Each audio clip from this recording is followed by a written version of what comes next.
Austerity. It's big in Europe. It's getting big here. Everyone and the Prime Minister has been talking about it. But what is it? It's the common sense on how to pay for the massive increase in public debt caused by the financial crisis, mostly through the slashing of government services. First you take on debt, then you pay it off. Sounds simple, right? Unfortunately, it's never that simple because austerity confuses virtue with vice. Let me explain why. Now that supposedly the worst of the crisis is over, there's debt everywhere. Credit cards, mortgages, government debt. This is the part you know. But we need to remember how we got here. 2 years ago, the world's financial system exploded. The crisis blew a $2 trillion hole in financial space-time. And collectively, the rich governments of the world spent, lent, or guaranteed between 5 and 50% of their country's annual product saving the banks. Given this, you might think that a period of austerity is a good idea. But to see why it's not, you have to think about the world as a series of balance sheets. I know, stay with me.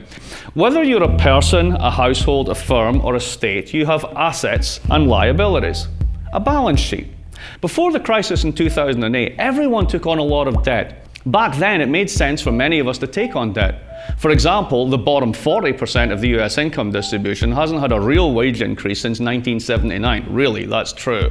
Corporates, especially banks, did the same, but they did it to make money rather than to pay the bills. It's called leverage, which is pretty much debt seen from a different perspective. Levering up is a little like going double or nothing in blackjack. If you've taken on debt from a mortgage, you hope your house will increase in value. If you think there's a high chance the value will increase, you might go double or nothing and take on a bigger mortgage. But like blackjack, there's always the risk of losing. So the banks created mountains of debt. They levered up 20, 30 times. It was like they'd pushed in all the blackjack chips, but each chip was just an IOU. So when it all went wrong, governments felt they had to step in and bail them out because they'd become too big to fail. This is where the balance sheet problem comes in and why the common sense of austerity is not so simple. If you're levered up in debt and your assets lose value, your house or your housing derivatives portfolio if you're a bank, your balance sheet as a whole is now underwater. When this happens, whether you're a corporate treasurer or a single mom, if you've got cash coming in, you'll want to pay down the debt to bring your balance sheet above water rather than spend money, which means no one is spending. And that's when the government comes in. If the whole private sector is deleveraging, paying back debt, then government automatically levers up to compensate. Tax revenue falls, so the deficit increases. Unemployment benefits kick in, and public consumption takes the place of private consumption. Now make no mistake, the problem is debt. There is too much of it across the board, and we need to clean those public and those private balance sheets. But all these pieces are connected. If the public sector cleans its balance sheet at the same time as the private sector, then the whole economy craters. It's called a fallacy of composition. What's good for any one household or firm or even state is a disaster if we all try it at once. So why then have most governments of the world decided to do exactly this, and all at the same time?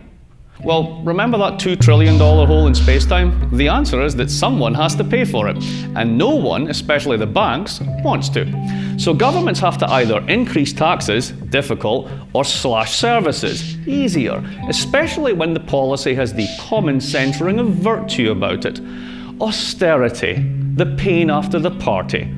But here's the kicker. The hangover of austerity is not going to be felt the same across the income distribution. Earlier this year, the Forum for the Governments of the World's Most Economically Developed States, the Group of 20, called for growth-friendly fiscal consolidation, which, like a unicorn with a bag of magic salt, is a nice idea but is pretty much bull. Precisely because this consolidation doesn't hit everyone in the same way. Remember those folks in the bottom 40% of the income distribution that didn't really benefit from the financial boom? All they got was debt and the illusion of prosperity. They're the ones that actually use government services, those services that are about to be so virtuously consolidated. Those at the top end of the income distribution, those who made the mess in the first place, don't. So where does this common sense virtue of austerity leave us? It leaves us in a cycle, where those at the bottom end of the income distribution pay for those at the top with the same stagnant and skewed incomes that now buy less in a more unequal and unstable economy. There's a term for this, class politics, and it usually ends badly.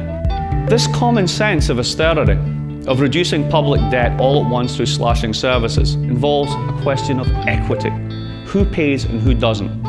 Those who made this mess won't, while those who already paid for it through the bailouts will pay again through austerity.